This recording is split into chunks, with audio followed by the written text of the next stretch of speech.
So let's talk about Pete Hegseth's explanation for the second strike on that. September 2nd boat, because something here isn't adding up. And by not adding up, I mean the math is so bad it needs tutoring. According to Hegseth, the first U.S. strike hit the boat, destroyed it, capsized it, overturned it, wiped it out. Okay, that's scenario 1. The boat is destroyed. But then, we're told the second strike was supposedly necessary because the suspects might climb back onto this same destroyed, overturned boat and retrieve drugs. And that's where the whole story collapses under its own weight.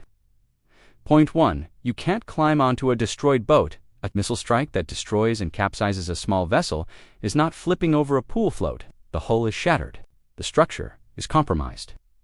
So how exactly do you climb back onto something that is already destroyed and use it like a floating drug shelf? You don't. You can't. It's physically impossible. Point 2. If the boat could be climbed back onto, then it wasn't destroyed. This is where the logical trap snaps shut. They want us to believe two things at the same time. The boat was completely destroyed to justify the first strike. The boat was still usable enough to require a second strike to justify the second one. Those two statements cannot both be true. A destroyed boat is not a threat, and a boat that is still a threat wasn't destroyed. It's Schrodinger's drug boat, simultaneously destroyed and not destroyed depending on which part of the defense you're listening to. Point 3. The threat was already gone if the people were thrown into the water, unarmed, clinging to debris, unable to steer, escape, or fight.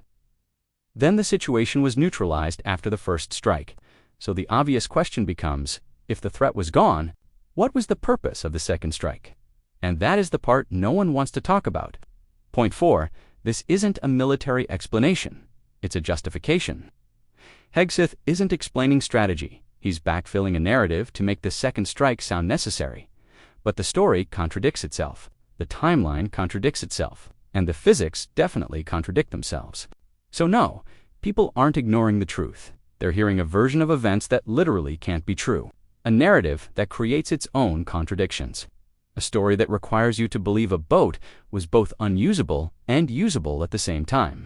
And until someone explains how a destroyed boat suddenly becomes a functioning drug retrieval platform, the questions aren't going away, because the logic and the accountability matter. Like, share, and subscribe.